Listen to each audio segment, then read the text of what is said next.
तर बायकोच्या डोसक्यामध्ये वालिका झाल्यावर पूर्ण घराला एक इगीन लागल्यासारखं होतंय बरं का. इगीन लागल्यासारखं होतंय. बायकोच्या डोसक्यामध्ये ह्या केसायमध्ये लिका पडल्या तर मग पूर्ण घराला ते चांगलं नसतंय. मग आता काय करायचं. बायकोच्या डोक्यातल्या त्या लेकराच्या डोक्यातल्या वालिका पिचच सोडिनात म्हणल्यावर तर तुम्हाला मी लय मस्त सांगणार आहे आज उपाय बरं का. पण माझे व्हिडिओ तुम्ही बघा ना म्हणून बघितलं तरी मी लाईक करीना माझ्या व्हिडिओला. अशी समस्या बऱ्याच ठिकाणी आहे. बायकोच्या डोसक्यात होत्याता लिका होत्याता आणि मग त्याच त्या नवऱ्याच्या बी डोसक्यात जात्याता.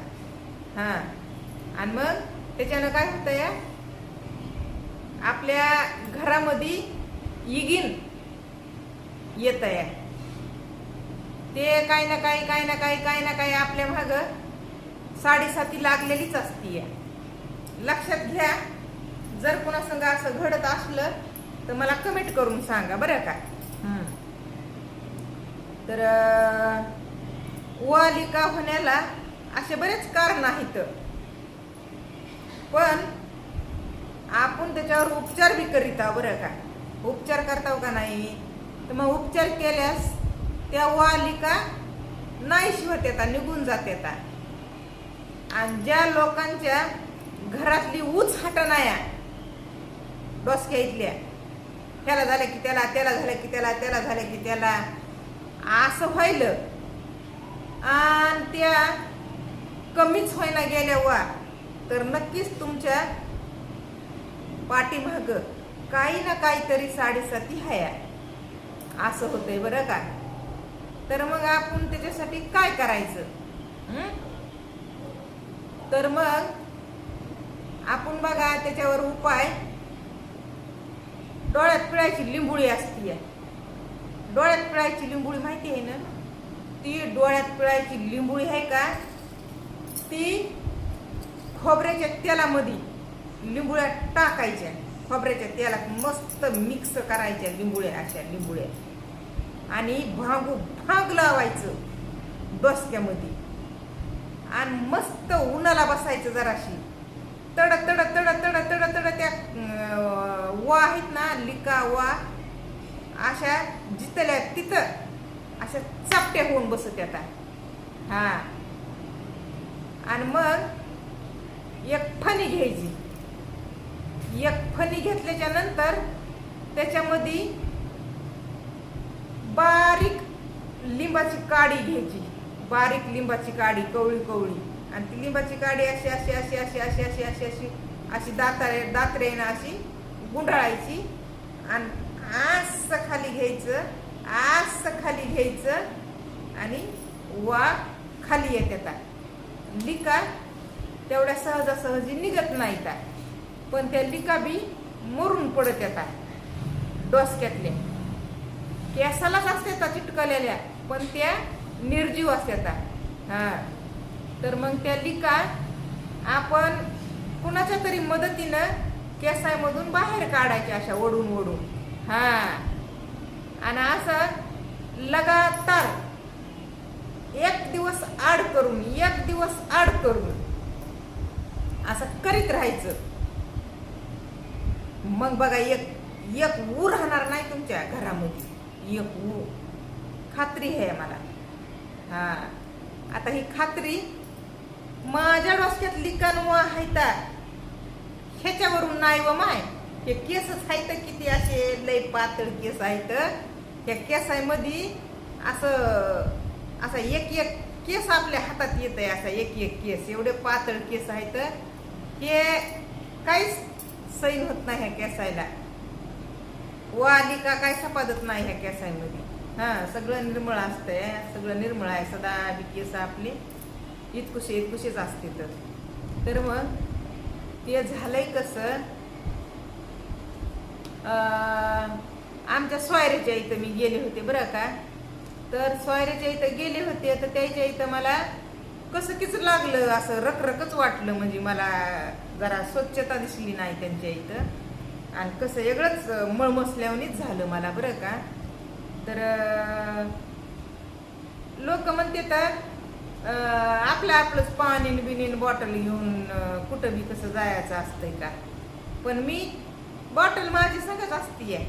हा, पाण्याची परसमध्ये बॉटल टाकलेलीच असतीये. मग पाणी बी मी पित नाही दुसऱ्याच्या इथं. आणि मी बघा काळा चहा पिते, दुधाचा मला लय वास येतोय, दुधाच्या भांड्याचा बी लय वास येतोय, म्हणून मी चहाच पित नाही म्हणते त्याच्या इथं. तर त्याला वाटतंय लय आहे वरी. आता त्याच्या पुढचं नाही तुम्ही समजून घ्या बरं का. हा, काय कुठं गेलं आलं तर असं चहा पाणी हे करीत नाही लोक. म्हणजे आम्हाला किसनत येतं असं, म्हणजे मला असं म्हणते तर म्हणजे मी किसनते त्याला. तसं नाही, पण मला ना दुधाची किसणी येते. दुधाची किसणी आली येते म्हणून ते सगळं तिथल्या तिथंच असतंय दुधाचं. आता समजा माझ्या नवऱ्याला दुधाचा चहा केला आणि मला काळा चहा द्यायचा आहे, तर ते होणारच ना. तिथल्या तिथं दूध आहे म्हणल्यावर भांड्याला भांडं लागतंय तसं. त्याच्यानं मी नगच म्हणते चहा. तर द्यायला वाटतंय किस नाही दे आम्हाला असं वाटतंय, पण तसं नाही. आणि तितक्यामध्येच काय झालं, ते वा झाल्यात म्हणून मला कळालं त्याला, त्याच्या बायकोला लय वा झाल्यात आणि लेकरायच्या डोसक्यानं व्हायल्यात आणि पिच्यात सोडीन आता. तर मग त्यानं ते औषधं हे मूप लावली होती, पण काय नव्हतं झालं त्याला.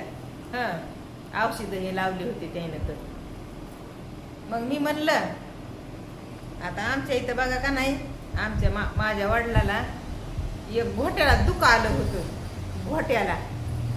घोट्याला दुख आलं होतं आणि ते दुखच राहीना गेलं. उगा फुटकुळी म्हणून आली होती.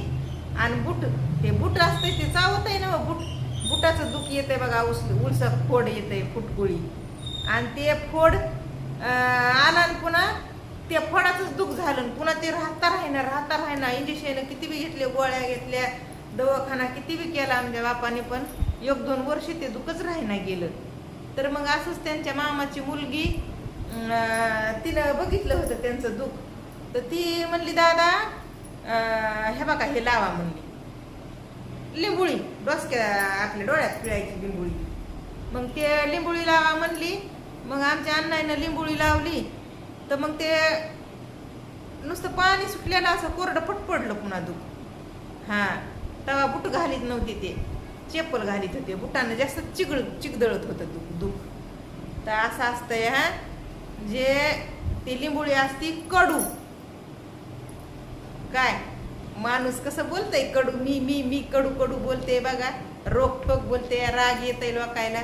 पण मी खरं बोलते, मी नाही बोलत इकडल्या तिकडं तिकडल्या इकडं खोटं. तर माणूस कडू जसं वाटतंय तितकंच ना दुसऱ्यांसाठी चांगलं असतंय. स्वतःसाठी कसं असू द्या, स्वतः ते वाईट बनत आहे स्वतःसाठी, पण ते दुसऱ्याचं चांगलं करीत आहे. तसं ते औषधाचं बी काम आहे. ती लिंबुळी कडू असते. आपल्या नाजूक डोळ्यामध्ये लिंबुळी घालीत का नाही आपण, कडू लिंबुळी घालताव का नाही डोळ्यामध्ये. त्या डोळ्यात घातली तर त्या नाकातून ते कडूपणा येतंय, नरड्यामध्ये येतंय का नाही. मग तेवढा कडूपणा आपण सहन करताव का, तर आपला डोळा एवढा नाजूक असून त्याला चालतंय कडूपणा का, तर नीट करायचा आहे डोळा म्हणून. नीट करण्यासाठीच ना, बरा होण्यासाठी. तर मग जसं कडू औषधानं आजार बरा होतय ना, तसंच बघा ह्या वालिका त्या कडूपणानं मरून जात्यात, निघून जात्यात. मी बी लई कडू आहे का नाही. पण ना मी कडू जरी असले तरी बी दुसऱ्यांच्या आयुष्यामध्ये गोडवा आणते. हे मला माहिती आहे, हे सत्य आहे. हां, मी कडू जरी वाटत असले तुम्हाला तरी बी तुमच्या आयुष्यात गोडवा नक्कीच मी घेऊन येते, म्हणजे येते.